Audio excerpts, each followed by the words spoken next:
What? Why are you shaking your head?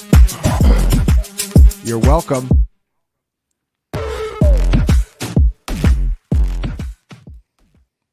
Good morning and welcome to Hump Day with Hansen. I'm John Hansen.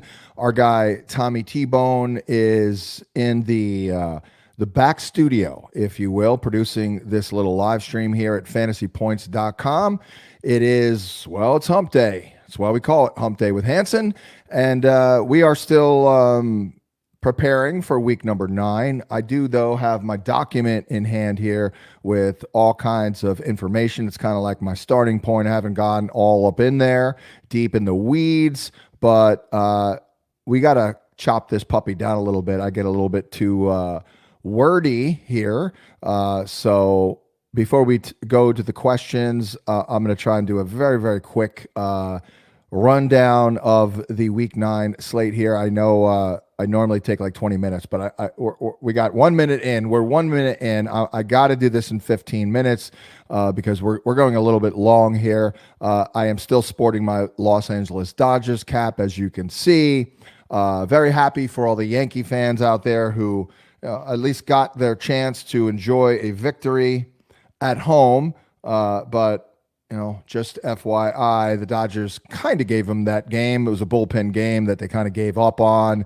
None of their leverage guys were in there, so I still feel really good about my Dodgers. They could wrap it up tonight. They tend to wrap on the road, which they did in 81, 88, and 2020. The last 3 World Series that they won, which are the only 3 I've seen. I'm going to see my 4th World Series championship for my Dodgers pretty soon here. So I know people don't really care that much about it, although maybe they want to see me in a good mood. Well, I'm still in a good mood. Houston at the Jets kicks off the week, and this is a tough game to wrap your head around. Houston's got a lot of O-line problems lately, and of course, no Steph Diggs. Offense and Stroud not very good, and we do have a tougher matchup here. You got the 3 corners are all back for the Jets. My guy John Mechie, I don't know if I try him out this week. Tank Dell on Sauce Gardner. It's not great. They're going to have to throw it to Dalton Schultz. I saw his prop was up to like 42 yards. I'm like, wow, that's up there. Watch Cade Stover usurp him in the damn game. Should be, a lot of the running backs here, I would think, given the issues there in the passing attack. Our data charters, by the way, was just reading the article that's not even up yet. But how about this quote? Devontae Adams looks like a shell of himself. Maybe the hamstring injury is a factor. Whatever chemistry he had with Rodgers in Green Bay certainly hasn't been found yet in New York. I saw a couple of images of Devontae Adams. I think somebody still shot one, and it was kind of funny. It was like, these guys suck too, just like his Raiders did. That's a tough game, man. It does look pretty decent schematically, at least for Stroud. -1 for Rodgers, though, and really negative across the board, other than Tyler Conklin, who I don't necessarily trust, but we'll see about Alan Lazard. That's a tough game, though. That is a tough one. I would like to avoid it if at all possible. Obviously, you're rolling with Breece Hall and Joe Mixon and probably Garrett Wilson. Can we avoid it otherwise, though? I would like to. Dallas at Atlanta. I just tweeted out a video from our guy Stephen O'Rourke. Dallas has been playing more man coverage. That's really, really good for Drake London. But Cowboys are in trouble, yet it's a pretty good matchup. I think another Lamb game. Guys, it's a little too Lamb-centric here, guys. You got to get Jake Ferguson a little bit more involved. Absolutely embarrassing last week. Freaking 8 targets, 6 catches for like 26 yards. Just an abomination. They stink in Dallas. Both coaches stink. The league has passed Mike Zimmer by like half a decade ago. I said that. I will say this about McCarthy. I'll never forget, I was at the Combine. He came out for a press conference. It was the first one he had done as the Cowboys coach, other than his introductory press conference in the facility there. And I remember being taken back by he just had, and I've been around him before. I'd ask him questions for a decade before, and he's always grumpy and stuff. Not grumpy, but serious. And he's up there smiling and laughing. And my thought was, you know what? He's like, he can't believe he got this job. He cannot believe it. He's loving life, but they stink in Dallas. They all stink.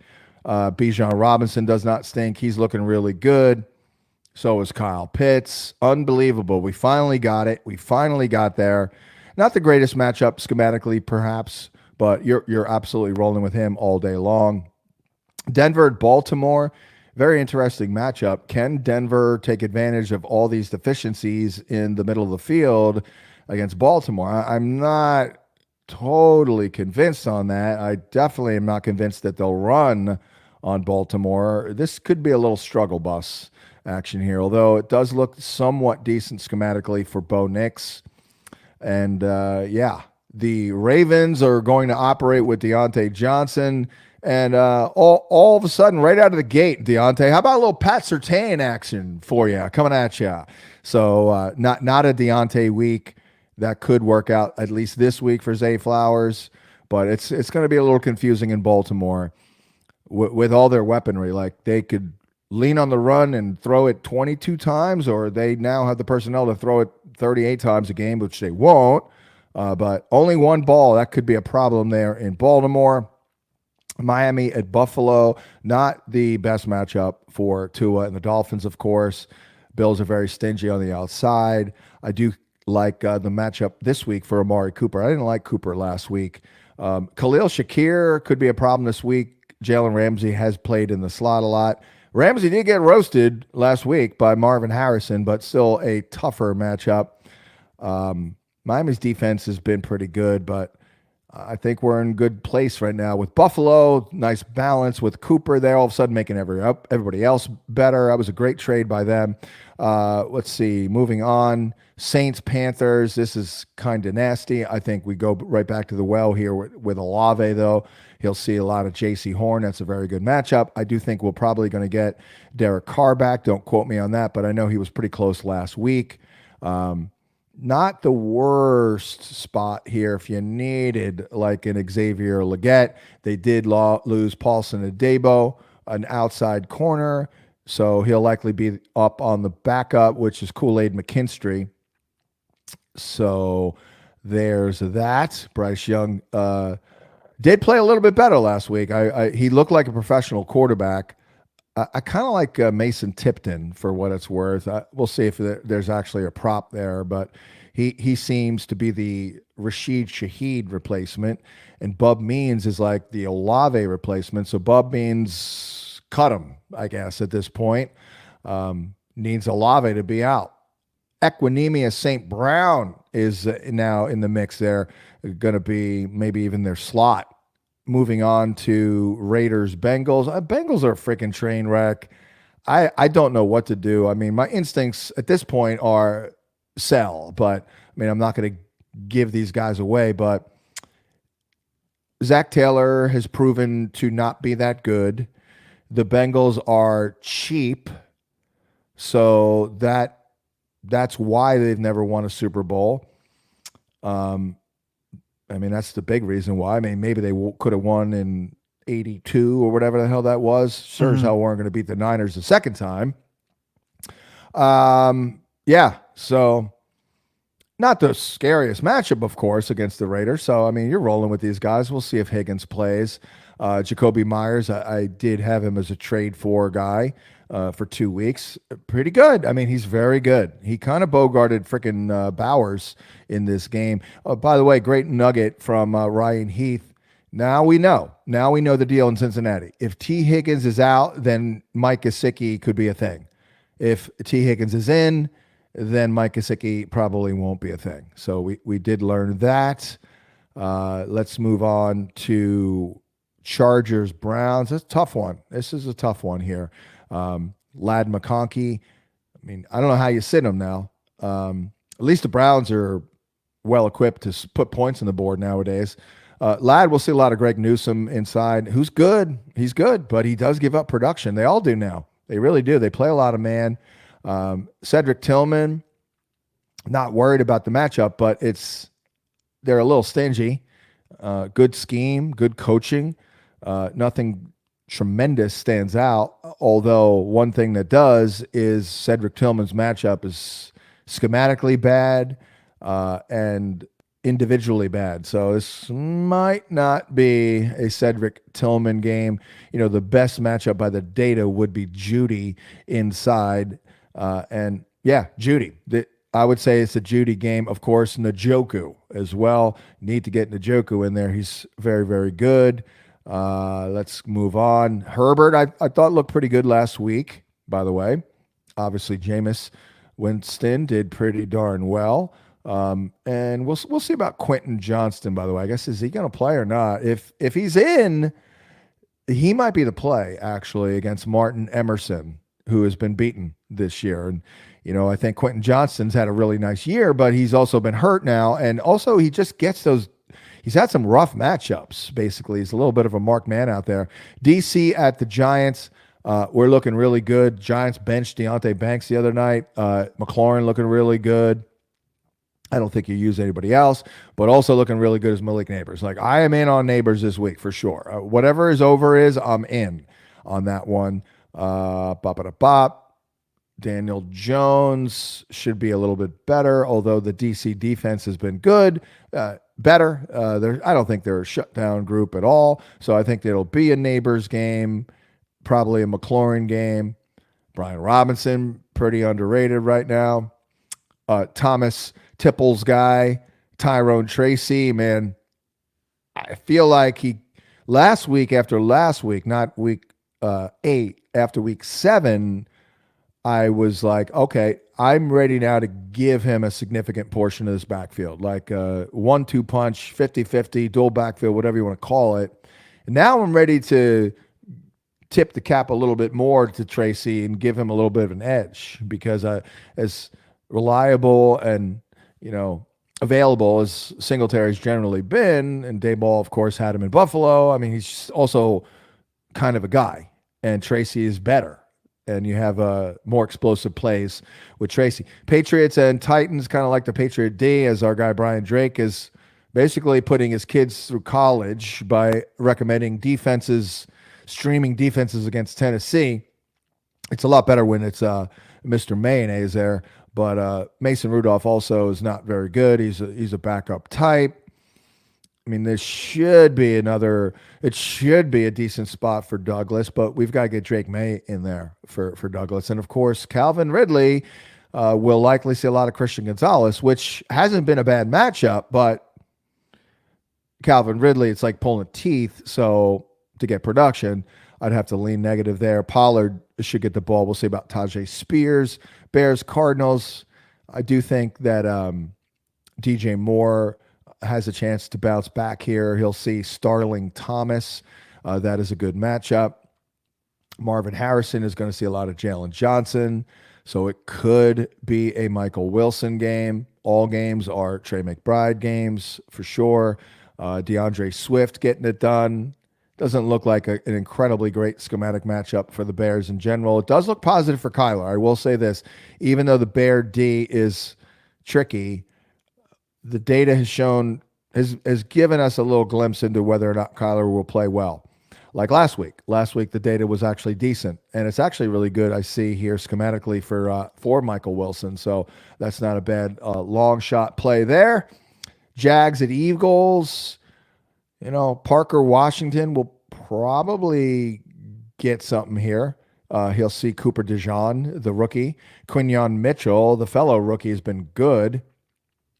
And, Brian Thomas, right now, we're not penciling him in the lineup. Could miss extended time, or at least this week. Great matchup. Another one for A.J. Brown, though. Montaric Brown is the guy that gets targeted. I don't even know if they're playing a lot of man the last week or two, but they have been a man-heavy defense. So schematically, it does look good for A.J. Brown, and not as good for Devontae Smith, by the way. Guess we'll see about ETN and Goddard there. Detroit at Green Bay.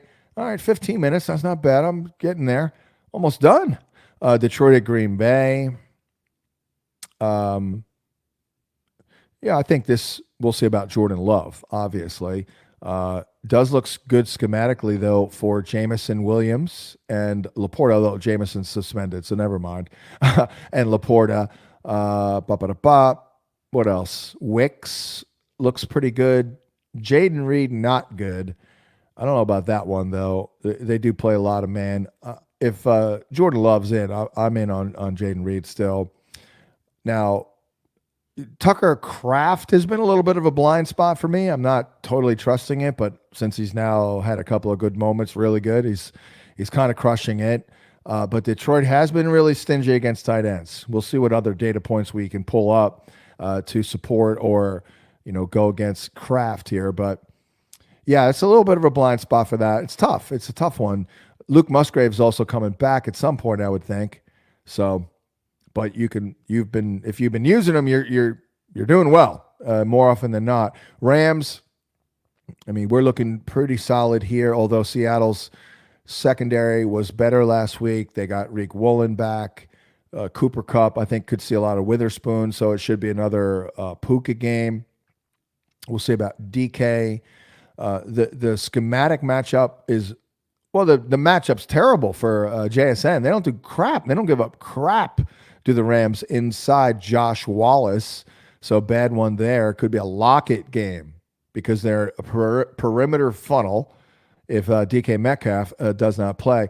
Problem is, it is a good schematic matchup here for Lockett and Fant, but Geno Smith is not playing all that well and doesn't have a great schematic matchup there. Indy at Minnesota. Josh Downs is the play. He'll see a lot of Byron Murphy, who's been beaten badly, and Bro Flacco is in for Josh Downs, so you're looking good there. I don't know about Pierce and Pittman. The Vikings have been okay outside, but they're certainly beatable. I would feel a little bit definitely better about Pittman in this game. Good matchup overall for the Vikings. And very good one if we get TJ Hawkinson back. I think I'm ready to go right back to Hawkinson, like as a tight end one for sure. At worst, a mid-range tight end one based on this matchup. I've had some very, very good calls against Indy, recommending tight ends against Indy this year. And then Tampa at KC. I'm very worried about Baker in this one here. We're talking about Trey Palmer, Jalen McMillan, and Sterling Shepard against Steve Spagnuolo and Trent McDuffie. I know they did lose the Watson at corner, so they did get thinned out a little bit there. But I'm definitely worried about Baker in this game. And yeah, I mean, it's not a great schematic matchup for Mahomes, so this one could underwhelm just a little bit. Tampa is tough to run on, so probably a Kelsey game. Duh. I mean. He is coming on here. So there you go. Not bad. 18 minutes, 10:27. All right, Thomas. I think we're ready to I think that's a nice little format right there. It's a very quick look at it. I think now we're ready for questions. All right, let's tap into what we have going on. First off, we're going to start with Andrew. He was here pretty early. Morning, John. Two things. What in the world do I do with Jordan Mason? He says, I am 6-2. I have Nick Chubb and Hunt as my RBs for the rest of the year. Is it worth trading for an upgrade at running back or stick with my wide receivers? This is a 2 wide receiver, 1 flex league. Yeah, I'd trade him.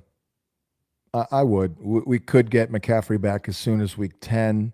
They are 4-4, so they can't mess around. I mean, they lose a couple of more. Let's say that they could certainly lose to Tampa in week 10. It's in Tampa. Then you got Seattle. Who knows? Divisional opponent. They could lose that. Then you got Green Bay and Buffalo. You could lose all of them. Chicago could lose that too. So I would trade Mason. I'd trade him. It's important to note that he hasn't had a good fantasy game since week 4 against New England. And that his shoulder continuously knocks him out of games because The 49ers have needed him to play, but he can't finish. And then Garendo, another one of my running back favorites, looks pretty good in the role as well. So yeah, he's definitely a yeet. Now, what would you would trade him to the McCaffrey owner ideally. The question is, what kind of compensation could you get? Anything. I would. How about a Khalil Shakir? I don't think you're getting that in redraft. Not now. Right. All right. Well, let me try another one. How about Jerry Jeudy or Tillman? Addison, anyone that hasn't produced that you think is just slumping? Because the way fantasy Christian Watson? Exactly right. Anyone that you think is slumping a little bit that can produce later, because the way fantasy players' minds work, we know this. They see points now, they want points now. So it's hard to get that deal done in that regard. But again, just buy someone who's struggling and get whatever you can, because I don't think Ladd McConkey. I think you're getting instant rejected with Ladd after last week game. Yeah. I think you're getting. He's a good lad. He's a good lad. Such a good lad. Bob Mack says, "Good morning, Guru. PPR Shakir or Mooney in the flex. Also Otten or Ferguson. Thanks." Yeah, Mooney. I'm a little worried about Mooney here in this one, because let's go back to that. I did see the matchup for him that looked. Based on alignment numbers, he could see a lot of digs, basically. Although you wonder, would they travel digs on London? Mooney's been quite good. Not the greatest schematic here overall. And then Shakir, I undersold him last week. It was a tough call. I don't know what to do, like with Cooper added and them not throwing it a lot, but he's balling. But he will see a lot of Ramsey. So, yeah, I'm going to go with Mooney. I'm gonna go Mooney there. You got to go Otten, man. You just do. He's. I've been on this kid, but I also love Ferguson, and I thought he would be busy. Hell, he got 8 targets last week, 6 catches for God's sakes.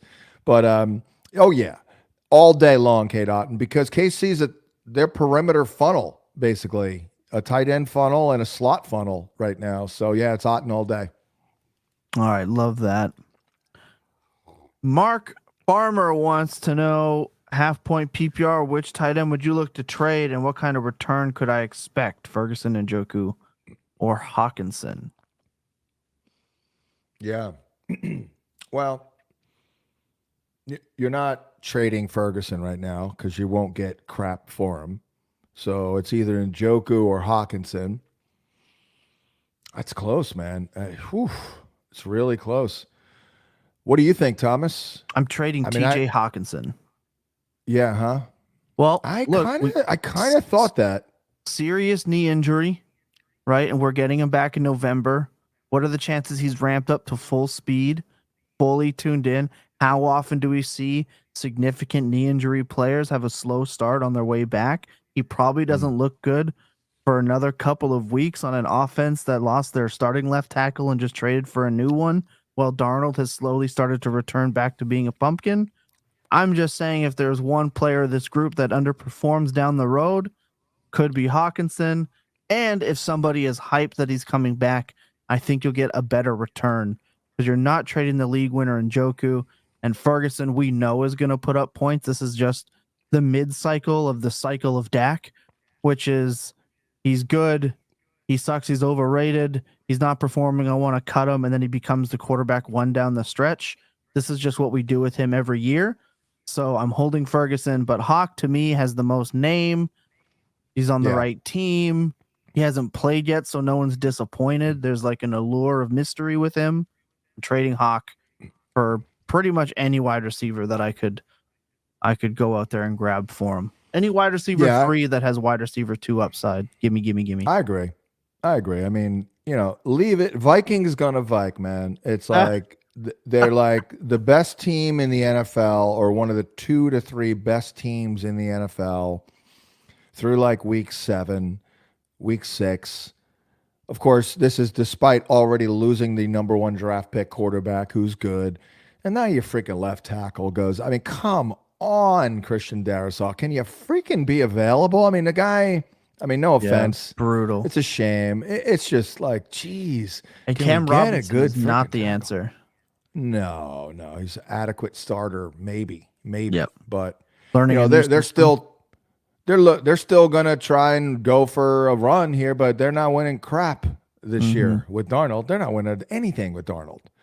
Like, so, oh well. I gotta ask you, has there been a situation where a quarterback has gained value without playing more than one preseason game than JJ McCarthy after watching Sam Darnold? He's moving up in everyone's dynasty rankings, everyone's like quarterback rankings without even seeing the field. So pretty interesting scenario, if you ask me. Well, I had him pretty high myself because I was in. I make my own calls. It just so happens that Brett Whitefield and I, like what he sees, I often see myself. But I had him at like top 20 going into the season. That I know.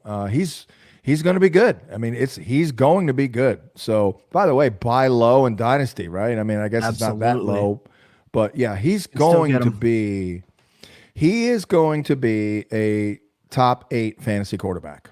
We checked last night on the crowdsourcing sites, whether it's Keep Trade Cut or Dynasty Daddy, and he is still below guys like Bo Nix. Bo Nix is putting up points, but if you want longevity and someone who I think is just better that can do what Bo Nix is doing in a better offense, it's JJ McCarthy. If you can get McCarthy in a plus for Bo Nix and Dynasty, I am smashing that every single time. Not saying Bo Nix isn't scoring points, he is, but that's the V6 Tim Tebow right there, and I want to be out because in a couple of years, I don't know. Indira wants to know, what's your take on Jalen McMillan? Is he worth keep starting, or the Godwin role going to split up among several wide receivers? Yeah, Indira, I thought he was certainly worth a shot, but it was a little bit of I'll take a shot here on the chance that it kind of clicks for him and, he starts rolling a little bit with some volume. But the problem is they don't really play him inside, so that this happens quite a bit where you see a guy like, you know who else it happened to, by the way? These dummies over at the Kansas City Chiefs. And again, I don't care because Andy Reid obviously is great. Matt Nagy? No, not at all. He stinks. I don't know if it's him or what, but guys, when you have receivers who ideally play the slot, how about you play him in the slot? I mean, DeAndre Hopkins apparently didn't play in the slot last week. Hello? He's an old dude. You have to get him in that spot. So similarly, and it's complicated. There's a million factors involved, like Sterling Shepard, that's who's playing inside. But they're all interchangeable too, so that's annoying. Shepard, of course, got hurt. I wouldn't cut him. I still think that there's a pretty good chance that at some point he kind of settles into that Godwin role.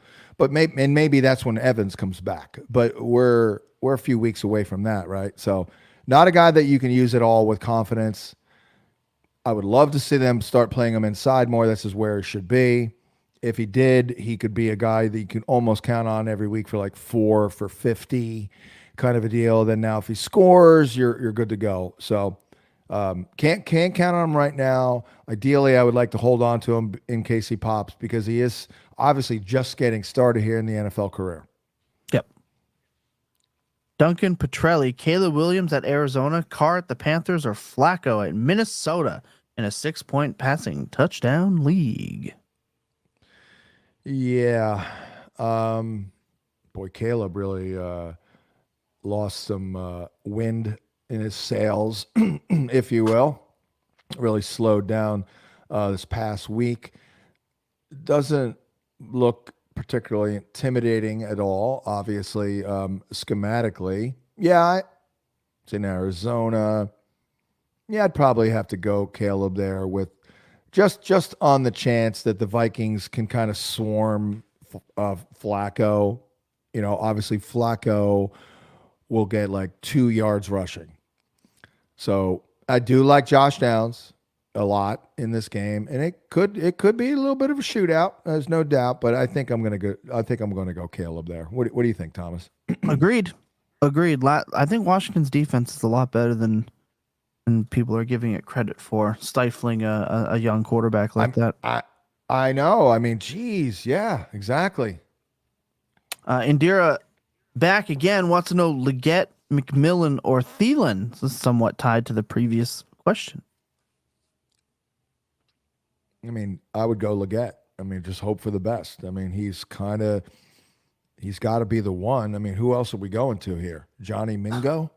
Yeah, I don't know. That to me, it's going to depend on who's playing quarterback. If it is Bryce Young again, I'm taking McMillan and hoping he scores. I don't want any receiver attached to Bryce Young. He's no thank you. He did look better last week. Yeah, but it's still a risk of a 0, and I don't think McMillan provides you at least a big risk of a 0 because they're going to have to throw the ball, in my opinions. And Baker, it's a bad matchup, and he lost all his guys, but dude's still QB, top 5 QB. True. That's true. They're gonna sling it in the Very system. True. Yeah, very true. I don't mind a Leggett or a Thielen if it's Dalton. If it's Bryce Young, I'm just playing McMillan. Because, by the way, Bryce Young looks terrible. I know we disagreed on something last week. Do you remember what it was and who was right? No, not off the top of my head. But I'm gonna write this one down to make sure. I would go Leggett. Leggett. Okay, it's close. I'm saying it's close though. We're writing it down. I'm just hoping Leggett can score. He is up against a backup corner. The Saints D is not overwhelming.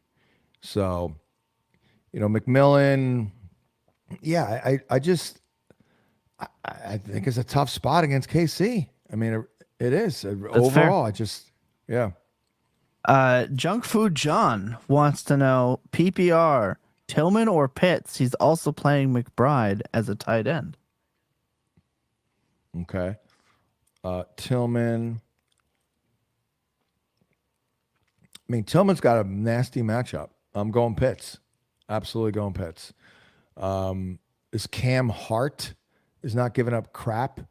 And then schematically, it really swung. And again, it's not a huge sample. We don't have a ton of data on Cedric Tillman. But the data looks bad for what we have schematically as it matches up against the Chargers, who have a good defense. I mean, their defense has been one of the biggest surprises this year, as far as I'm concerned. Well, I mean, you look at who's the coach over there, and you had to imagine they were going to do something with what they had. It's not that their players are bad per se, but maybe just needed the extra little kick there with the Harbaugh. So not wrong there. Good defense. I mean, Jesse Minter he was with Harbaugh in Michigan, right? So I mean, I don't know. I didn't know how great he would be. I mean, they got Khalil Mack cooking again. Like it is. Everything's clicking for them right now. Offense, defense. Hate to say it, but damn, Chargers are looking good. Bango Lancer, good morning. Until Bosa gets hurt again. He'll get hurt again. Yeah, he's already been hurt. Yep, 100%. Who is looking like they have a better matchup this week? Skinny B, DJ Moore, Terry McLaurin. Tough decision most weeks. Them with the small lineup in a non-PPR league. Touchdowns are king.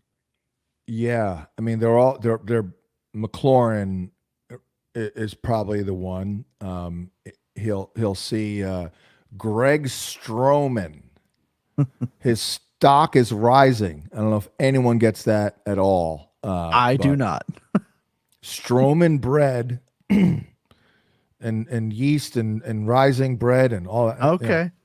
It's not. Do they have Stroman bread in Canada, by the I way? was going to say, I don't think that's one that we've seen here. Okay. I don't even know if they have Stroman bread across the country, honestly. Some of these things are regional. But anywho, McLaurin's got a really good matchup. And so does DJ Moore. Moore will see a lot of Starling Thomas, who is not good. But in that scenario, I think you do default to, okay, who's throwing the ball? And I trust Jaden Daniels more than Caleb Williams. And then you have the Skinny B matchup here. Schematically, it's actually a -1 it's close, man, but I'm going to go McLaurin. Yeah, hard not to. Big play guy. That's what you need in the standard. Will says, Oh, right. Yeah, true. Will says, hey-oh, I need 2 in flex. Half PPR, Stevenson, Waddle, Downs, or Chase Brown. Thank you. Downs. Downs we're down with Downs with his boy Flacco. Waddle's matchup, I looked at and remember thinking, oh, it says Buffalo. That's not good. Rasul Douglas out of nowhere is good. But that's scheme, a lot of that. And then, Ramondre's getting volume. I'm going Ramondre and Downs, and I'm sleeping like a baby. And sorry about Chase Brown last week. He did score, but I liked him to hit his prop, and he didn't get there. It was like 52 yards. My bad. It's going to be a hard backfield to predict. Lightning Lord 22 back with the Lego Man profile picture. Good morning. Full PPR. Rashad White or Khalil Shakir? Yeah, I'm going White. As we predicted right here, right? Yes. You were saying buy him when everyone was gaga over Bucky, and Bucky's good. Right. But you notice last week Tucker wasn't a factor. Right. They're going to lean on the backfield. They're going to lean on these running backs a little bit more, given the Godwin injury. They do give up catches to running backs here. White is averaging 4. White is getting, he's got 3 receiving touchdowns in his last 4 games, right? So, White's getting it done. He's at 16.4 points a game. So I'm definitely going White. White has outsnapped Bucky Irving by 10 against Atlanta. He ran 11 more routes. John Tucker only played 7 snaps and ran 3. And White and Irving combined for 13 targets. Tucker had just 1. Flash in the pan. Yeah. You're playing Rashad White every week. He's the wide receiver too until Mike Evans comes back. Thank God, because I knew it was not going to be anywhere close to as good as it was last year. I knew that. If you read my stuff, you probably know I wasn't banging the table on him at all, and I never really drafted him in the draft plan article, whereas the year before I took him literally every single time. But I did still have him on my list. So I'm glad that he's hanging in there. It's certainly not a horrible pick. You're not loving life if you took him, but you're not hating it either. 13.5 points a game is not bad for a running back here, like a low end 2. Right now he's RB 25 in points per game, which is a elite flex, let's say. But he's a very low end 2. That's some upside. Yeah, it got some upside. Yeah, and keep in mind, Baker Mayfield's touchdown rate right now insanely high. If that drops at all, got to go to the running back. So here we are. We're hoping bounce back second half. We've got PPR, Chase Brown, or Skinny Batman this week. Definitely Skinny Batman. Again, the freaking Bengals, they're a little bit of a dumpster fire. He could do well, obviously, against the Raiders. He certainly could, but I think I'm going Skinny B. What do you think? That's a tough one. I'm taking the receiver. If it's a PPR and you're asking me running back or receiver, if it's not an elite running back, chances are I'm taking the receiver. just an easier chance of them hitting the deep play. The offense stinks, but I think I'm playing skinny B. Like, I don't think Jalen Hurts is a world beater quarterback. I think the offense is Saquon Barkley and a deep shot to Brown, but Bateman is so good he only needs one. So I'm gonna play Bateman. I'm gonna hope Batman, skinny Batman. Sorry, I've got Bateman on the brain after watching him get hit in the face with the ball. My apologies. Well, you're giving me a good I'm not nickname. over it. If Rashad Bateman ends up, dropping some weight, we can refer to him as Skinny Bateman. If he drops any more weight, John, he's gonna play in the CFL. So we don't want to wish that upon him at all. But I'm taking Skinny Batman. Yeah, absolutely. For everything I said, not related to Bateman.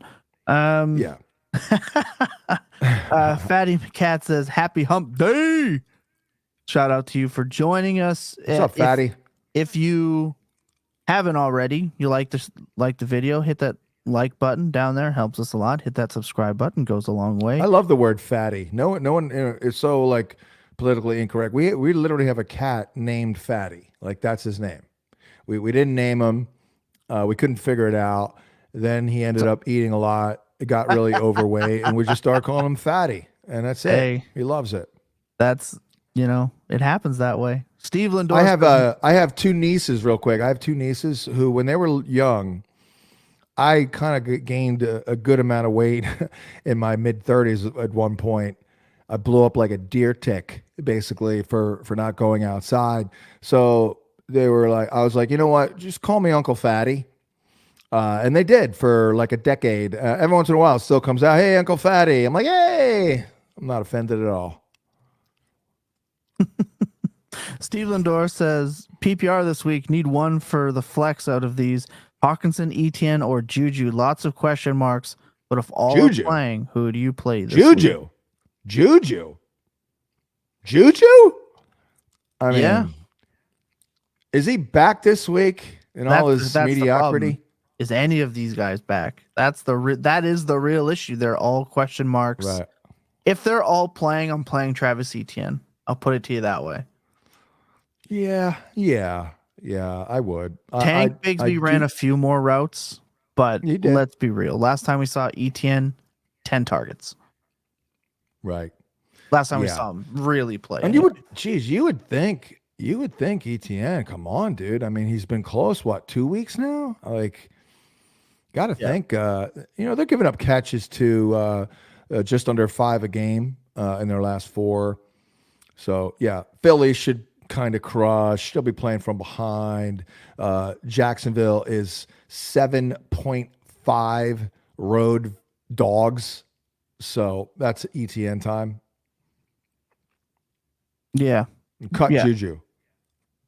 Yeah, get him out. Just for spite. Just one good game and that's it. You're out of here.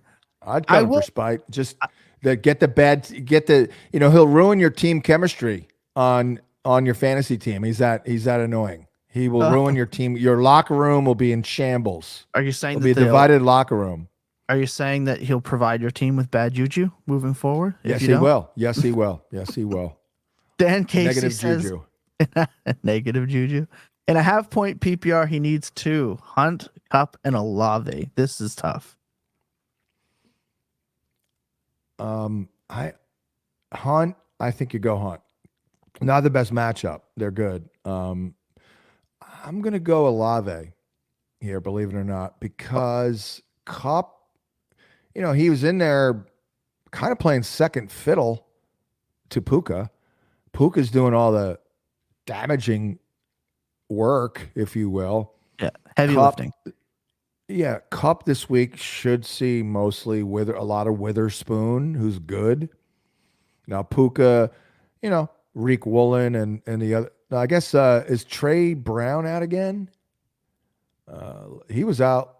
He was in last week. Did he get hurt again? Hold on a second. Bop.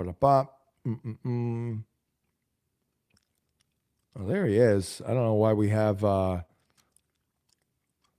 not sure why we don't have him on the matchup tool, but I guess he's not on IR, so he's all right. I would I mean, I would sit Cup, but that's scary. That's scary. I mean, that's a little scary here. Let me quickly look at Olave. Trusting Olave Carr did. on the way back. Yeah. You know why I am? There's no one else to throw to. Didn't Derek Carr throw for 1,000,000 yards against Carolina earlier this year? True. I wish didn't Olave would have got a Olave- piece of that action. Let's take a look here. Yeah, week 1, Derek Carr against this week's opponent. 19 of 23 for 200 with 3 tutties. Shaheed had the big day, and freaking Juwan Johnson and Moreau scored. But Olave did, he only had 2 for 11. But again, that's because they kicked their ass. So I'm going to bench a Cup. Okay, I'm going the opposite way. I'm taking. All right, write Cup. it down. So there we Cup go. We're writing versus it down. Olave. We're going Cup Cup. versus Olave. Yep. And on Sunday, you know what? I'll be singing Olave. Ho ho. Probably. I don't doubt it, but there's just something about the way the Rams have got to play for me that does it. Dan Casey also wants to know, would you play Dak over Love this week, even if Love starts? Yeah. Ooh. Love against Detroit. Yeah, I think so.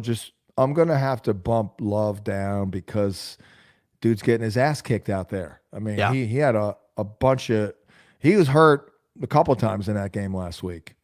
And normally their protection is very good. So I mean, they're running into a little bit of a rough patch, I guess. I mean, and some of it is Love has just not been right physically. They do have a bye, right? That's upcoming, and then hopefully he can heal up because he's shown plenty of promise, and he's been good more often than not. But it's still underwhelming. I'm still like, damn, we're just not getting the best or even close to what their ceiling is here. I mean, they still haven't really put it all together all year, and it's tough when you open the season freaking another country for one, and then he gets hurt. So that it really messed him up a little bit for 2 or 3 weeks, and he came back, but then now he's hurt again. So I'm going Dak there. I mean, it's a good matchup against Atlanta. Yeah, and they finally the Dak Lamb stack finally fed families last week, which we've been waiting for quite a while. And they'll do it again this week, by the way. They do it again this week. That's a very good matchup for Lamb once again this week. Should absolutely crush. Ping Golfer. I think we know what clubs he prefers. Choose 2 RBs, please. Half point PPR. Mostert, Dobbins, Rashad White, and Bucky Irving. Tough. Well, Dobbins, I mean, you're rolling there, right? Right. You're rolling with Dobbins. Not the greatest matchup here, but you know what? By the way, they'll probably go a little more conservative in this one because the Browns they do play man, they do give up plays, but they are talented back there. They're giving up a decent amount of production here. I mean, Dobbins is not crushing, but they're giving up, for example, they've given up 4 rushing touchdowns in their last 4, 4.2 yards a carry. So it's not a scary matchup for Dobbins. I'm going to go Dobbins there. And half a point PPR. Does that move it to Bucky? I don't think so. I think Rashad White's still getting more touches, so more receptions, more carries. I'm still going to give it to Rashad White, more touchdowns, etc. It's still Rashad White to me until Bucky really usurps him. Yeah, and then they're going to be playing from behind in this game most likely.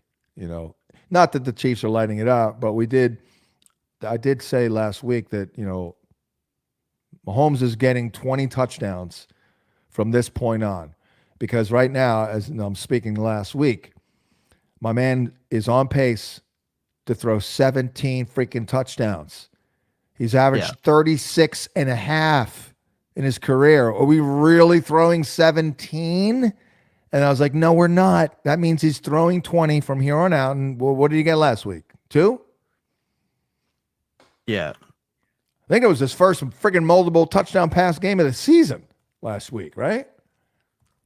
Yeah, and he still didn't score 24 point. Still did not score 20 points in 4-point passing touchdown leagues. So he still has not done that since before their bye week last year. Right. Insane run that he is on right now with this. Insane. Oh no, he's had multiples. He's had multiples a couple of times. He just didn't do it for a month, but he's had 3 games with multiple tutties here, but underwhelming yardage, that's for sure. We have a super chat from Go Blue. Trade offer in a 1 PPR. I will be getting Deontay Johnson and giving away Brian Robinson. I have Achane, Swift, Amon-Ra, Cooper, and Adams in a 2 flex leaguer. No, I mean, why would you want that? I mean, Deontay Johnson is a volume receiver for the most part, and I don't think he's getting the volume on the Baltimore Ravens. And this week he'll see Surtain, so it's only 1 week, but still. Brian Robinson is, I mean, let's see where he is. I bet you he's like RB 23 or 21. And only because he got hurt. Right. Let's take a look. I'm curious. RB, I'm going to say 21. I haven't looked. Okay, 23. Not bad. Pretty good. 14.1. Yeah, he's got 6 touchdowns. And that's massive because he was not getting those last year, those rushing ones. So, yeah, he was on my list. I had a very good year of running back recommendations, by the way. I had Henry, Barkley, Walker, obviously Gibbs, Taylor, Bijan, and Brees, Montgomery. Who else did I like? Ramondre. Oh, he's hanging in there. I had White on there. Najee coming on. I did have Javonte. He's a little all over the place. Tajay Spears. Of course, he's hurt. He's not doing much. Ray Davis. Yeah, I think that's my list. It's pretty. That's not bad. It's not bad at all. No, he's been pretty good too. Not getting the passing work like he was at one point, but yeah, definitely a good player. I don't want Deontay Johnson. Get him off your roster. I did not like Kamara at all. I didn't like. I was definitely wrong on Kyron Williams. But then again, we'll see if I'm making calls for the whole entirety of the year, and we are just halfway through. But I just didn't want Kamara at all, and it looks like he's just gonna crush it again. Yeah, what he's doing is unreal, even with hurt ribs and a broken hand. Really incredible, honestly. Yeah. Oh, James Cook is another one. James Cook I was very high on as well. So that was a pretty good year of running back calls. Summer. We have another Deontay Johnson. Yeah, B-Rob. All right, go ahead. We have another Deontay Johnson from Dad Hats. Deontay didn't land in a great spot. Do I look to trade him? And he provides his roster. Yeah. Yeah, without even looking at your roster, I'm going to say yes. Yeah, it's a shame. You kind of you lost. It's like a stock, like you're holding a stock, and then like the market crashes. Like yesterday this thing was worth $2,000. Today it's worth $750. That's what it is. Like, yeah, he's just not going to consistently get the looks. There's just no way. They should trade Charlie Kohler, by the way. Yeah, but they love their obscene amount of tight ends on that team. Free Charlie Kohler is what I say. Free the man. Have you ever seen the picture of me and Charlie Kohler? No, I would love to. Though. You'll have to send it to me. I am 6'2", and I look like a short person. Okay, I look like a child next to Charlie Kohler. He's freaking massive. Yeah, he looks good every time he gets the ball. Just again, he's stuck in that Ravens multiple tight end situation. For me, I'm looking at like Deontay just had like a really bad injury and is going to be hampered for the year. Like that's how I'm looking at it. Just that too. If you have to play him, but the expectation should be less than Rashad Bateman. Just we'll I think put it that way.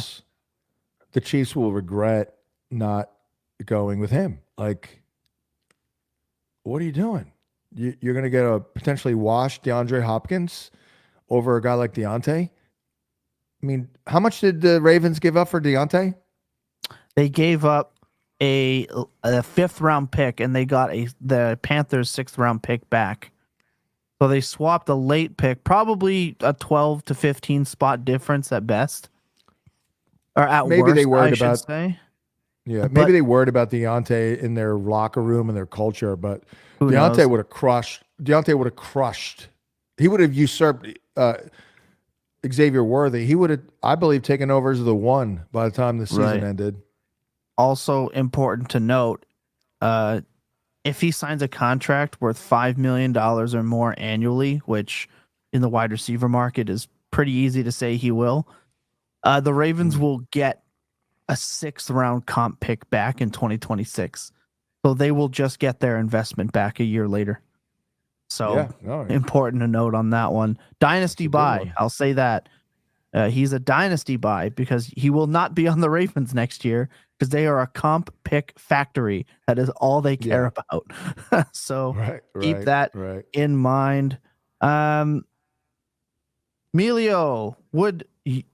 who would you cut here? J-Mo, Mondre, DeAndre Hopkins, or Deontay Johnson? This is tough with all the Jameson Williams stuff right now. Well, Milio, here's the dealio. No, I just wanted to say that.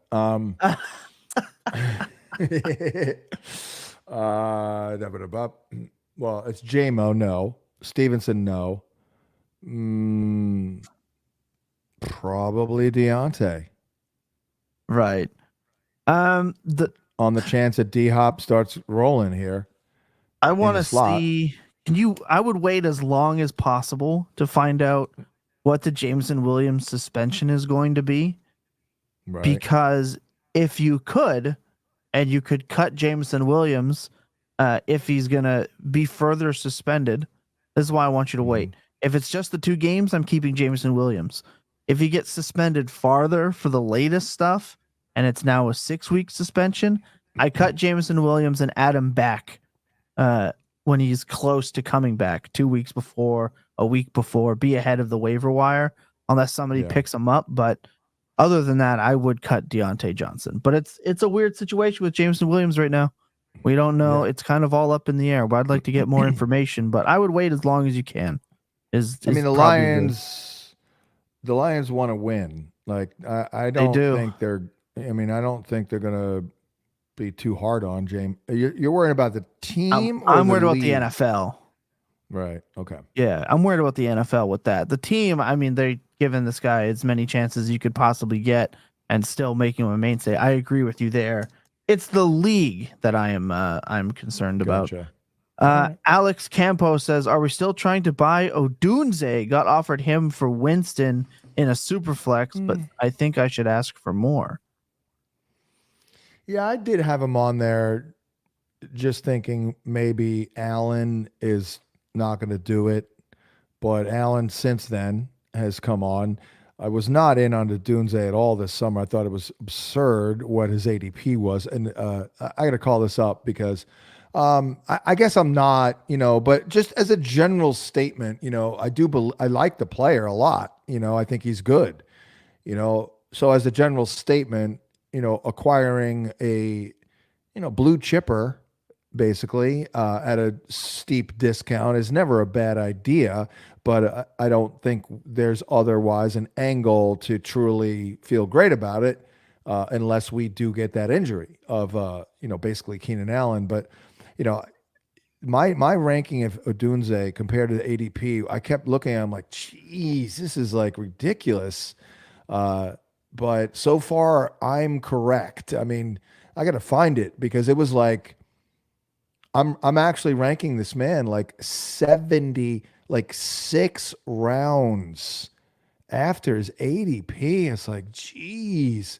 Of course, I can't even freaking find him on the damn cheat sheet. He's so buried there. But yeah, you were counting on a Keenan Allen injury, and you did get it. there, but you also were working with a rookie quarterback, and he's a rookie himself. Yeah, here it is. Oh my God. It's even worse. Wow. I don't know. Maybe the data was wrong on this. I don't know. But Roma Dunze's ADP was 72. It was up there. Yep. Guess where I had his ass? 100. 169. I was gonna put him in the 130s. 169. Yeah. It's tough. Crowded. I had him below Rashad Bateman and Wan'Dale Robinson, who I actually kind of liked them both. If you can believe that. Yeah, Anyways. Roma's a dynasty play. He's not a redraft play. His yards per and his routes per numbers looked a lot better, his snap rates and everything. But again, he needed Caleb to click last week, and he didn't. So even in his best game, he was held back a little bit. And he's got other really good receivers. And DeAndre Swift looks good despite my best efforts of calling him washed. So I mean, he hurt us after week 3. We were all ripping him, and then he was like, all right, I guess I'll try now. And he's bringing it. Here's a guy I definitely got wrong. I guess injuries was a factor. I like Josh Palmer. That did not work out. Ranked him pretty aggressively. That did not work out. But, didn't think Quentin Johnson was any good. But he, to his credit, has improved dramatically. Lad's good. Yeah, that one didn't work out. What else do we have? We have Mahomes or Stafford this week. Let's take a look. I just looked at something else I got really wrong, by the way. I hate looking back at Brock Bowers. Oh my God. I that whole landing spot messed me up. Oh my God. That's absolutely egregious. Because I don't think I ever talked more about a player years before he was entering the NFL than Brock Bowers on SiriusXM. Because, I watched Georgia. Obviously they were in a couple of natties. I'm like, oh my God. Oh my God. And he is doing it. Man, I am stalling, by the way. Boppity bop. Let's see here. Mahomes, Tampa. And we've got Stafford, Seattle. Let's see what Stafford's, in this case, I look at the history, and I don't go back more than a year. So let's real quick, let me see what's I know it's a different scheme. A lot of same personnel though. Stafford, not good. That's kind of what I thought. But they are giving up a couple of tutties a game now, and 260. Let's take a look at Mahomes. I can't believe we're doing this, but it's a viable inquiry. This is what I've been saying about Mahomes all year, and I was called a madman. I was called a tyrant. But this is where we are at. We are at this with Mahomes. He's not worth his price. He's just not. Yeah. I will say this. I haven't started him all year in the leagues that I've had him. I did like Mahomes. I did have him on my list. But if you read the draft plan article, I think I ranked him 3rd on my list in terms of my favorite picks. Love was 1, Burrow was 2, I think Mahomes was 3, and frickin' Richardson was frickin' 4, unfortunately. But yeah, I thought Mahomes would do better. Now, obviously, didn't know Hollywood Brown would be freaking lost for the season, and Rashee Rice. Let's be honest. Let's keep it fair. Rashee's been out for a number of games here. That said, I'm going to go Mahomes. They're giving up. By the way, you have to go Mahomes with this. I'll tell you why. In KC, Tampa is certainly equipped and able to make it a game, although the total isn't all that great. But look at the numbers they're giving up. They're giving up a 70% completion rate in their last 4 games, 8.8 yards an attempt, and 3.5 touchdowns a game. You got just that alone. I think you need to go with Mahomes. Yeah, I think that's fair. I'm picking Stafford. All right, Mahomes versus Stafford. I'm writing it down. It's just kind of we're getting Puka and Cup back for Stafford and this offense now, and they have to win. Mahomes just looks bored. Like, he looks bored until the fourth quarter. He had a good game against the Raiders. The Raiders obviously did the Kermit Mahomes stuff in the preseason, which clearly he wrote down. I don't think it's a coincidence, but I don't know. Stafford with a healthy Cup and a healthy Puka is a scary unit, and I just think they provide the same upside. So I'm gonna go Stafford, and I'm gonna continue my on branding of betting against Mahomes until it bites me in the rear end. So probably this week. They were both regression candidates last week, and they both got multiple tutties. I just think the numbers look pretty good here. I mean, geez, against wow, is that right? New Orleans in week 6, they gave up. Oh no, they didn't give up a lot. Well, they gave up 3 passing touchdowns that week, but they gave up 477 to Kirky a month ago. Then they gave up 264 passing to Lamar 2 weeks ago, and then 265 to Kirky. So they're getting hit up a little bit here. Yeah, hopefully Hopkins can find something in this offense to really drive it, because I don't think Xavier Worthy is what he was priced out to be. Oh, yeah. I hadn't. There's another guy. No, I had none of that. No, none of that. I mean, come on. We have another one. Winston over Mahomes this week in a must-win. He's 4-5. Oh, Jesus, no pressure. I'm just curious where the hell was Worthy again, real quick, because that was another one where I'm like, and I kind of relented a little bit and gave him a little bit more love, and I'm like, wow, I get it. I understand why people are doing this. Oh, here it is, ADP of 77. I had him at 114. Yeah. Anyways, Jameis Winston. Let's take a look here at some of the what are we seeing here? I'm going Mahomes. The Chargers are pretty good. I mean, they're good. They're good right now. Tougher matchup for Tillman. Not so sure about Elijah Moore. I mean, I guarantee you they're giving up. I mean, Mahomes' opponent of the Bucks. And again, we've evolved beyond saying, oh, they're giving up blank points per game to quarterbacks. Like, we have a little bit more than that nowadays. This is like 10 years ago. But they are giving up 28.5 points a game to quarterbacks in their last 4 are the Bucks. Whereas with Jameis, let's take a look there, because I've got a little fancy document here that our guy Brock has made me. I'm the only one who has this. Where it's a little widget in the Google sheet where I click on a name and I get all kinds of data points on the player. All right. Winston's matchup is way worse. The Chargers are only giving up 18.9 points a game.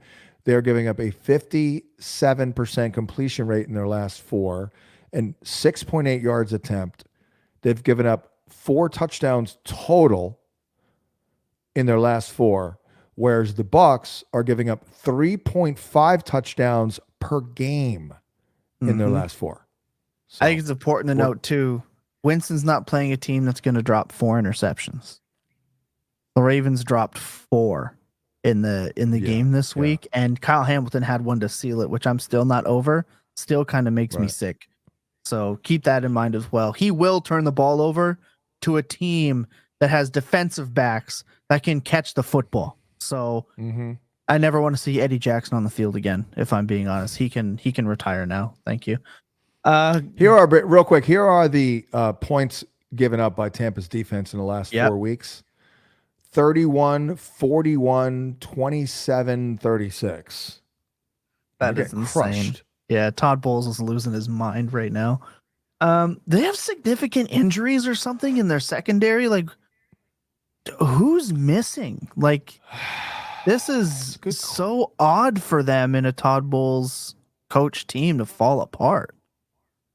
Winfield missed plenty of time earlier in the year, but he's been back. Interesting. Who else? No one. Oh, Jamal Dean, but he's not great. Well, actually, he was their best corner. Jamal Dean has been out for. That'll even though he's beatable, but he's been out for couple of weeks here. Actually, no, he just went on IR a week ago. Okay, So 1 week. interesting. Interesting. I wonder if they'll figure that out. Michael says, "Good morning. Purdy on a bye week. Mahomes, Knicks, or Stafford this week?" All these Mahomes questions. Yeah, I'm going Mahomes. I'm going Mahomes. Do you entertain Bo Nix versus the Swiss cheese defense of the Baltimore Ravens? No, Okay, good I don't man. trust it because here's the thing: like, who do they have to take advantage of this horrible defense in the middle of the field? Basically, Yeah. They have a who do they have? 6'7", 25-year-old rookie wide receiver in oh my God, Vele. That's about it. Oh, Vele. That's their guy. I'm in on Lucas Kroll again this week. He's gonna Kroll F ya. So you know what I think is going to happen in Baltimore this week, because I'm such a down bad fan right now.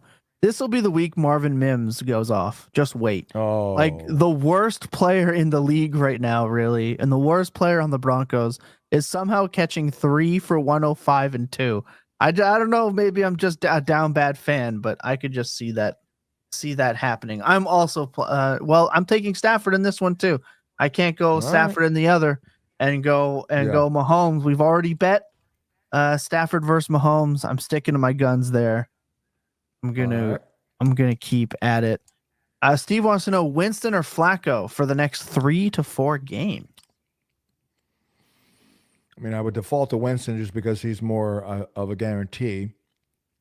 Winston is also, by the way, he's off in week 10. Chargers, Saints, Steelers, Broncos. Just for that period, probably going to be Flacco there. That was not a good schedule right there. Let's take a look at Flacco. Vikings, Bills, Jets, line. That's not great either. I think I trust Flacco more. They're close. I mean, they're like the same guy, right? Yeah, ultimately, at the end of the day, they're both YOLO ballers, so I do not disagree with you at all. Cody would like some thoughts on these guys for the rest of season. This is a kind of a loaded question.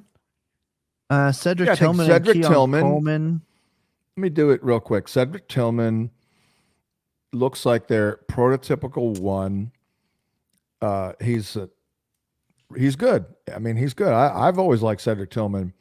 Another really mature guy. Father played in the NFL.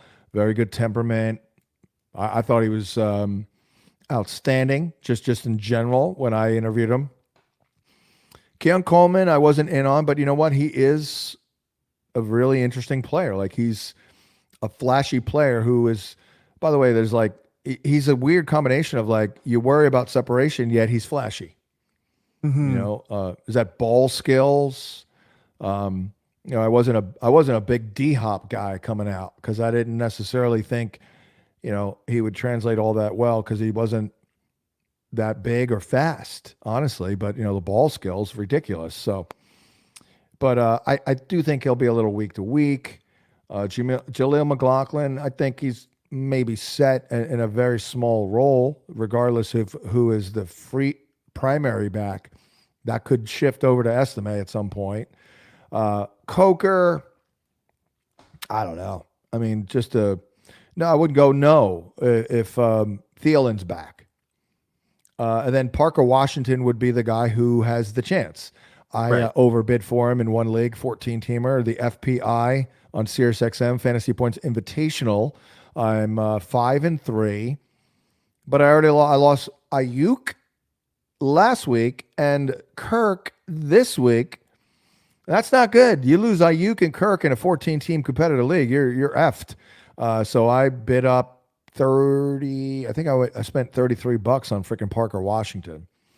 I would call him like a high-end backup / fringe starter. I don't think he's great, but I think he's a little better than your average backup, basically. So, long story short, I think he can be all right. Get 10 points for you on average.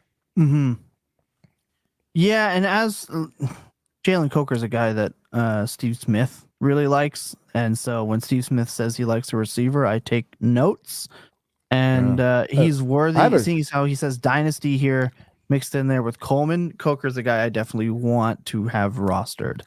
I have a Steve Smith story for you. Oh, let's go. Well, first of all, I've met Steve Smith a number of times. I interviewed him. I flew to Carolina this is 18 years ago.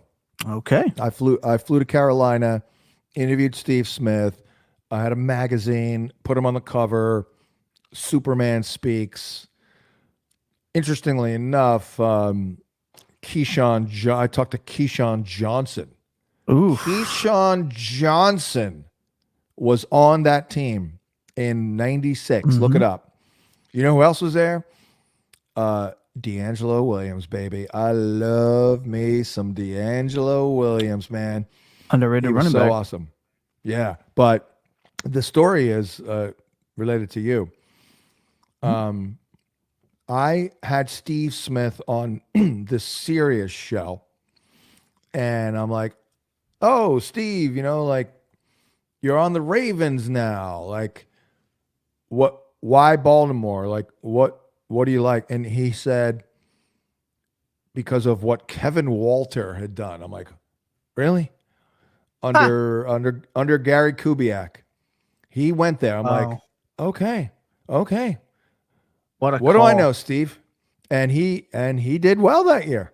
And that was I guess that was that. Who the hell was that?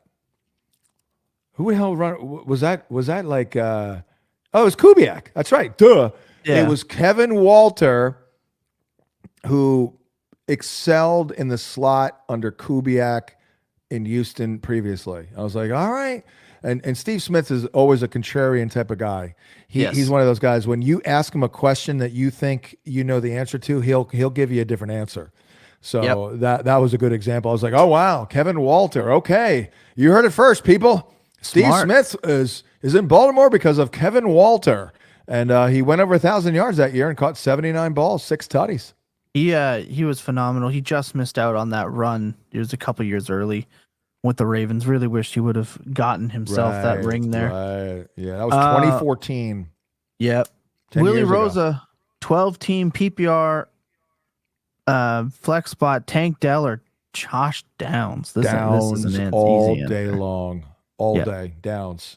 That is an easy answer for us. Appreciate the super chat there. Thanks for popping in. Armando Rodriguez, PPR need 2, Tillman, Dell, McMillan. A lot of the same cluster of players this week so far. Remember, it's early. You got a lot of L's in there as well. A lot of L's. Tillman, Dell, McMillan. You know what else has an L in it? Loss. No, just kidding. No. I think you have to go Tillman and Dell. I mean, you can't really go McMillan there. I would agree with that one. That one I agree with. 6 points, Joe Gibson, 6 points per TD. Burrow or Daniels needs a QB and need 1 for a flex as well. Marvin Harrison or Skinny Batman. I'm going Daniels. I'm worried about Burrow and the Bengals. Daniels at this point, keep starting him until he proves you wrong, and he has not yet done that. Burrow, we can't even say that about. Freaking week to week. He needs T. Higgins. T. Higgins makes this offense go. Cheap ass Bengals. Yep. Screwing us over here. Not freaking clutching every damn penny, aren't you guys? Bums. Mm-hmm. Absolutely. And then Dobbins, Harrison, or Skinny Batman. Marvin Harrison, we were right to worry about the Jalen Ramsey shadow. And he roasted Ramsey a couple times, but here's the problem. He's going to see Jalen Johnson often. They may shade Johnson over there, travel him, if you will, a little bit. I know they don't do that a lot, so I'm not going to go with him. And let's see here. Is it PPR? It is. It is a full PPR. In America as well. In America. All right, I'm going Skinny Batman. Okay. Okay. I can see it. We answered that one there. Tony says let down Levis is a better nickname. I mean, he's not wrong. That's pretty good. Pretty good. Let down Levis. Yeah. Greg Martinez wants to know, drop one, Juju, Ford, or Washington? Juju. You're really... Doo Smith-Schuster. I'm dropping Jerome Ford. Chubb is back. It's Chubb's job. Maybe Juju gets to play again when his knees are finally recovered after playing for a few weeks. But I'll drop Ford. That's Chubb's job. But what about when and when they're in hurry up mode, playing from behind in the second half? I mean, that could be Ford time. I still think it's Nick Chubb, if I'm being totally honest. He's out there getting the play action, pass catching. Like he was early down stuff. He was in that role this last week versus Baltimore. He was out there. They're trying to set up passing game to him. I don't know. I also just think Ford is like the jag of all jags. Oh yeah, sure. I don't think he's any good. I don't think you're ever gonna play him unless Chubb gets hurt again. Juju could actually make it into your lineup at some point. In the one game we saw him play without Rice, he absolutely balled out, and then he was hurt immediately thereafter. So he at least has some playability. I don't think Ford does now. And Foreman has looked really good as well here of late. Yeah. It's a three-headed monster in Cleveland in that. Ford is done for me. I think I'd rather quit playing fantasy football than roster Juju at this point because he didn't do crap. That's fair. For 2 years. Then he shockingly balled out one week, 130 sucked yards. us all in, and then he screwed us. F that guy.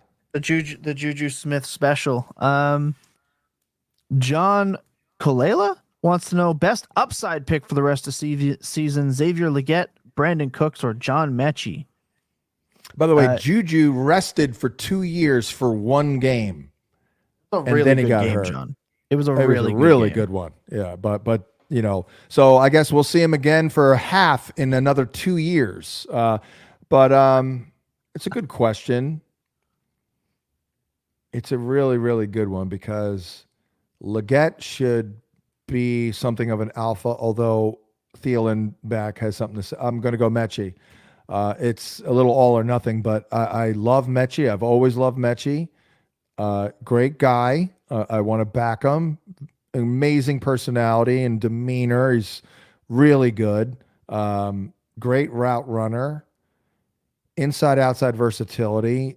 He hasn't, look at the health scare and the whatever, all that. Definitely slowed him down. Seriously disrupted his path, if you will, trajectory. But what he needs now is just reps. Just get out there, stack up reps, let him get out there. You know what I mean? More and more and more. And I believe he's the Diggs replacement. Period. That's it. Okay. Don't think Tank Dell is kind of getting more of the swing. Well, I mean, Tank Dell, by the way, has not been that good. He has not. And Tank Dell's role is there. He's in the same role. John Mechie is, for all intents and purposes, replacing, in my opinion, Diggs. Okay. I don't hate it. I don't hate the call at all. Yeah, he's Ethan Batterman says, good morning from South Jersey. I hear it's hot in South Jersey. It's probably warmer there than here in Georgia. I wish. It's going to be 70. It's going to be 80 tomorrow. And it's my son told me. I wish. I won't know warmth until probably late May now. What's your temperature nowadays? What's your temperature right now? We have got a 5 degrees Celsius or a 1 degree Celsius. Which is? John, I'll be honest, I have no idea how the Fahrenheit system works. It's fake and made up. And we don't know anything about Celsius. I think it might be like an 18 or a 17. I'm not sure. Right. Someone in the chat can let me know because I have no idea how the American now I will say this works. No offense to Canadians, but I did get into an argument once with a Canadian. Oh boy. And it went a little deeper, actually, because it's a long story. The guy was from Sweden, but he was Canadian. I don't know how that worked. And he was like kind of ragging on me about Norway, like that, like Interesting. because I'm Norwegian. I'm Norwegian. Okay. And oh, he was kind of like looking at us like peasants. And I'm like, aren't we rich now, dude? Like, don't we kick your ass? Like, didn't we also like try and fight off the Nazis a little bit, whereas you guys were just like, here, take my country. But anyway, so then that pissed me off. So we had I mentioned something and he was like, you don't know what that is? I'm like, dude, here's the deal. Canadians know everything about America and our culture. We don't give a shit about yours. We're actually taught. So it's 3 degrees Celsius here. It is 37.4 degrees Fahrenheit. Okay. According to what I could find. So Wow. that was my guess. That's a warm day for us now, between now and between May. This is odd that we're getting this kind of weather. The fact that so you're around freezing right now, and you're at freezing, and that's mild for you. That's warm for us. Yeah. Wow. It's normally snowing already. For us, if we don't get snow on Halloween, it's a glory. If kids don't have to go trick or treating in a winter coat, it is deemed as a plus here for us, because normally you need a Halloween costume big enough to fit over the coat. So there you go. But he does need one running back and one flex from this group. He's a good lad. Chase Brown, Dowdle, McMillan, and Bigsby. Oh, sorry, Ethan. We really went off on a tangent. There was a little bit of an aside there. Thanks, Fahrenheit. Yeah. I mean, McConkey and Brown. I mean, definitely Brown. I mean, Brown let me down last week, but it's the Raiders. I mean, that helps. Yeah, I'm going Brown. I would say Bigsby if Tank is out. If Etienne is still out, he did catch a couple passes this last week. If Etienne gets in the mix, even if Etienne's not fully healthy and it's a 3-headed monster, if they get down, do we still see Dearness Johnson? But Etienne out, Bigsby's been good, has higher upside than Chase Brown, in my opinion. But it would depend. If Etienne is back in, I'm playing Chase Brown. That's how I would look at it. Yeah. I don't know what happened last week. It was bad. He did score, thank God. It was like a 50-50 split. So, yeah, I mean, absolutely. If I'm just thinking Etienne's playing, but if Etienne's out, then I would go Bigsby. Totally agree there. Yeah. Let's do a few more. We're already late now. We already went an hour and way more than I thought. Yeah. It's what? The people love it. So this is why we do it. Love that. Let's get George in here. Please pick 2 guru half-point PPR. Marvin Harrison, Brian BJT. I'm going to assume that's Brian Thomas Jr. J.K. Dobbins, Terry McLaurin. He needs 2. Definitely McLaurin. Wow, Marvin Harrison versus Dobbins, half a point. I might go Dobbins there. If Brian Thomas Jr. plays and is healthy, I'm never taking him out of my lineup. That's going to matter to me. I'm assuming he's going to miss the game. I could be wrong there. Has to. Weren't they looking at multiple weeks? Yeah, it's one of those weird things where it's he's going to miss 2 to 4 weeks, but also it's just like a bruise type strain. So again, no information yet. Too early in the week. But that's why I just say if he plays, that I'm not taking him out. But aside from that, I would take the 2 players that you had selected there for sure. Yeah. Fern88 with the TJ Watt profile picture. Nice. Says, good morning. Need 1 running back out of Rashad White, Raheem Mostert, Tank Bigsby, or Tajay Spears. Well, it's definitely not Spears. No. Sadly, he's almost droppable. It's definitely Bigsby if Etienne's out, of course. But we didn't say PPR or not as well. No, we don't know.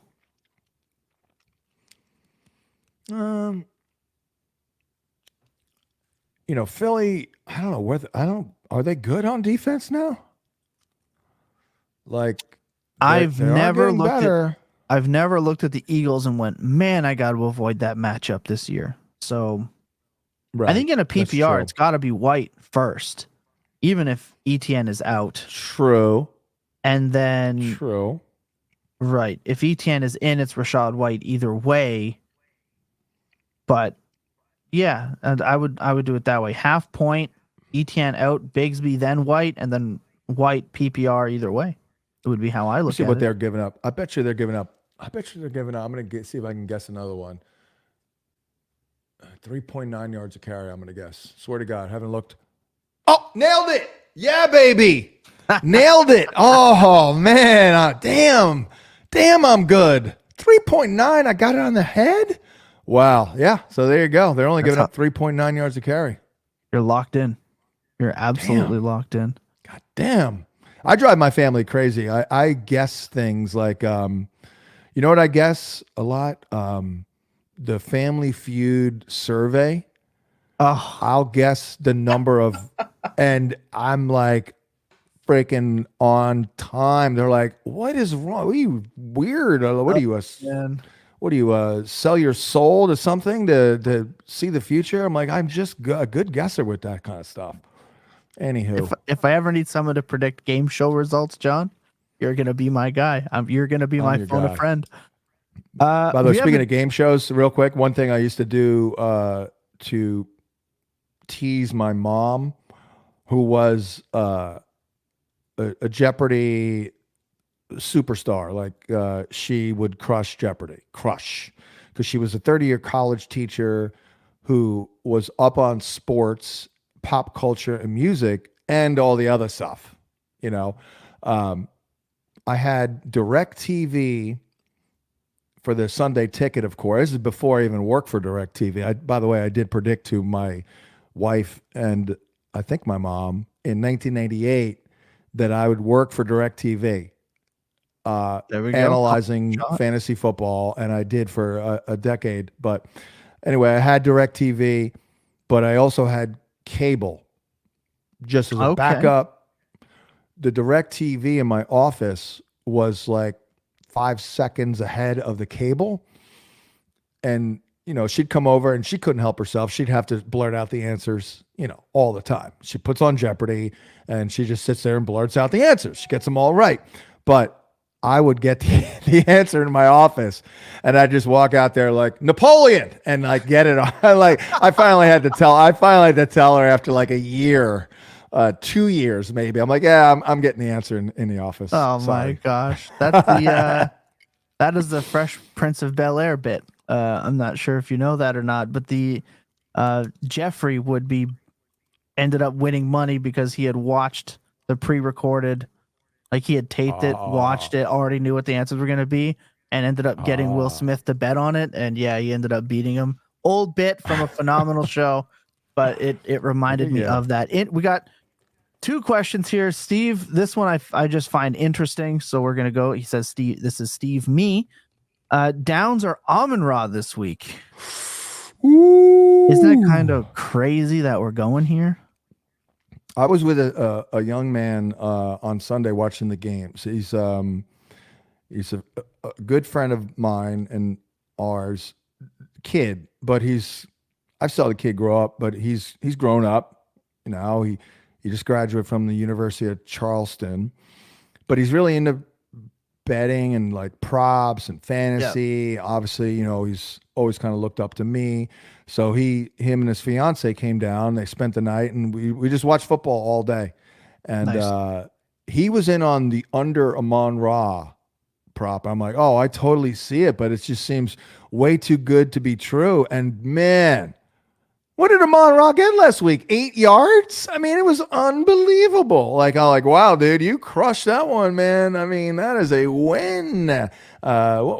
7 yards. Yeah, the offense doesn't care about. The offense just wants to embarrass people now. Wow, Amon-Ra has scored 5 weeks in a row, though. Unreal.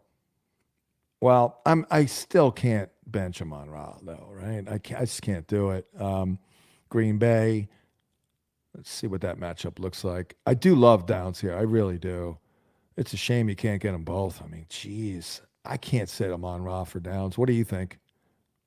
I'm not either. Yeah, I'm not. This is a great question, and you're in a great spot. But I'm not doing it. I can't do it. Well, it's got to be somebody else on your team that you can start over. That's you what can I'm- start Downs over. That's what I'm thinking. Downs has got to be putting up at least. I haven't looked at our projections yet, but he's got to be in that 16-point range, 15-point range. That's pretty good to have on your bench.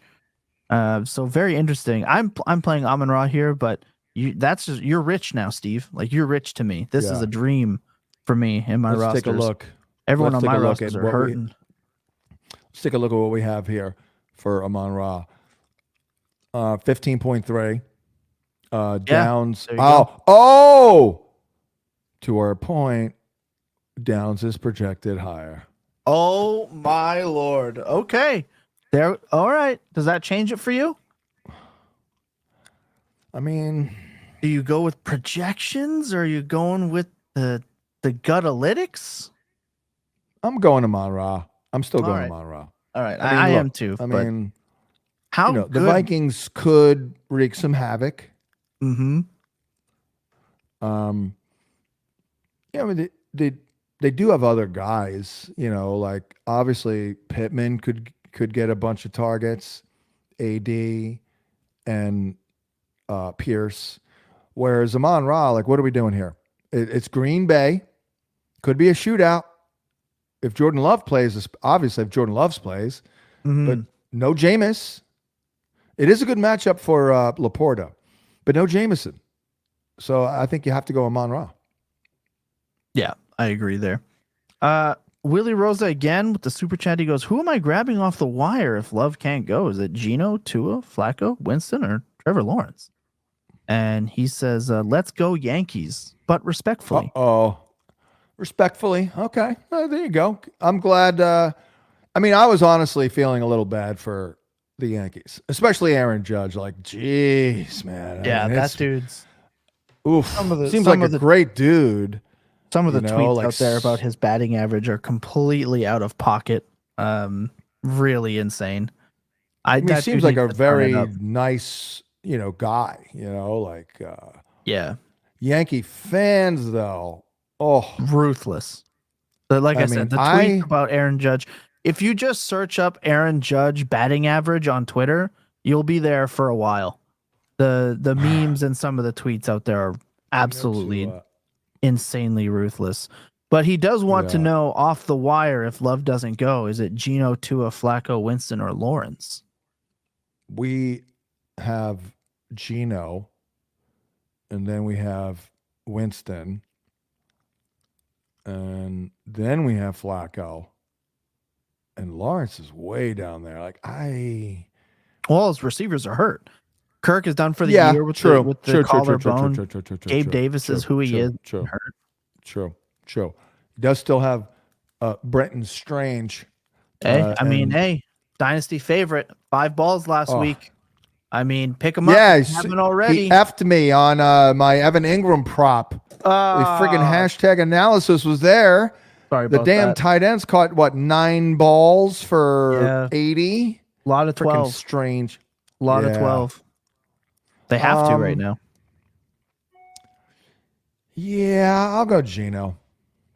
Geno? Okay. I'll go Geno.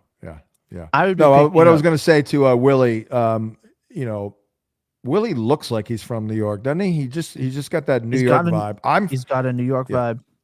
He does. I'm from New York originally, but I went to a game at Dodger Stadium not that long ago, a couple years ago, against the Yankees. It was I believe a Friday night, may have been Saturday, and the Yankees beat the living shit out of the Dodgers. It was like 10-2. It was awful, and the Yankee fans there were a bunch behind me. I mean, the most obnoxious I've ever experienced, and I've been around. I mean, I've been in the 700 level of Veterans Stadium in the 80s against the Cowboys. I've always said there are prisons who are safer than the 700 section of Veterans Stadium in the 80s in a Cowboys game, prisons were safer. Those Yankee fans were so obnoxious. And when Freddie Freeman hit that, I lost my voice probably partly because of that. I mean, my voice was gone for 2 days. But anywho, let's wrap up. Good luck, Willie. No, I don't think so. Maybe Charbonnet, maybe. I mean, Thielen. I see the prime picks question here. Yeah. Right. Yeah. I just realized I had muted myself. So shout out to me for that. Prime picks with the super chat. Is it worth picking up Thielen and dropping either Judy, Demario Douglas, Christian Watson, or Charbonnet? I mean, if you don't need Charbonnet per se, I'd be okay with it because Thielen did do okay last year with Bryce Young, I guess. Right? Yep. He had some games. I actually liked Thielen last year. I said all summer he'll be the first read, and he was, and he did get it done. Yeah, I'd be okay with it for Charbonnet. I'm not exactly feeling upside though. I think I'd still rather have Douglas, although Douglas probably has more upside, but Thielen's probably a little safer. I mean, he's got to get it going here. Like, there's always something. He's sick one week. Yeah. Like May gets hurt. Like the last couple of games have been terrible. Give me one more here. I'm dying over here. You want one more? You're dying over there? You want one more? Yeah, I might pass out because I haven't eaten yet today. Yeah. So it's almost noon. Let's get Rel's Up Man asked this for Dynasty Points last night. So let's see if the guru has a different answer than Jacob and I had last night. He says, "Happy Hump Day. What we doing about Dak? Is it time to look elsewhere in all formats?" No. I would say suck it up and roll with Dak. The coaching staff stinks. I think their offense is stale. I mean, they need to clean house and get rid of everybody. In the worst way, yeah. But there's two constants on that offense. That said, Dak and Lamb, at the very least, are talented enough to take. And I wrote this somewhere. As long as the matchups aren't daunting, they're good enough to crush. But when they're up against a good defense, I wouldn't trust them, basically. And that's kind of played out a little bit. And now the schedule is a lot better, obviously. And I've been kind of pointing out this on the trade article for a number of weeks now, actually. Dak did the same thing last year. After that Niners game in week 5, I said, go trade for him. I thought they would turn it around. Didn't think it would go as well as it did. He was a QB1 from that point on. So when I look at the schedule, Atlanta, Philly, Houston, DC, Giants, Cincy, Carolina, Tampa, Philly, that's good. So I'd stick and stay with Dak. Yeah, like we talked about earlier, it is the cycle of Dak. This is just what happens. He's a letdown, then he blows up. Now the team is fighting for their life out there in a kind of an open NFC towards the bottom. So we're sticking with Dak. The answer really is what are your real options in week 9 of the season? I think we're riding it out, and we're just hoping they keep connecting. That's it for the questions, Mr. Guru. If you want to take us out. Thank you for tuning in to Hump Day with Hansen. It's been an hour and 43 minutes. I think that's a lot of time. Hopefully we got to most of the questions. Sorry for talking too much. That's Thomas on the other side of the glass. Listen to him on the Dynasty Points podcast. Is that every Tuesday night, once a week? We go live Tuesday night at 9:30 Eastern, and the podcast is available where you get your Fantasy Points podcasts every morning at 3 a.m. when all podcasts Thank God for you, because honestly, we've been looking for someone to really home in on Dynasty. It's very difficult. It's hard enough to cover this league on a week-to-week basis. It's very difficult to kind of switch hats midweek and look long-term and all that stuff. So Thomas is crushing it. And you know what? On that note, I'm going to update my Dynasty rankings today on the site there, and we'll wrap up here. Thank you for tuning in to Hump Day with Hansen here on FantasyPoints.com. What? What? Why are you shaking your head? You're welcome.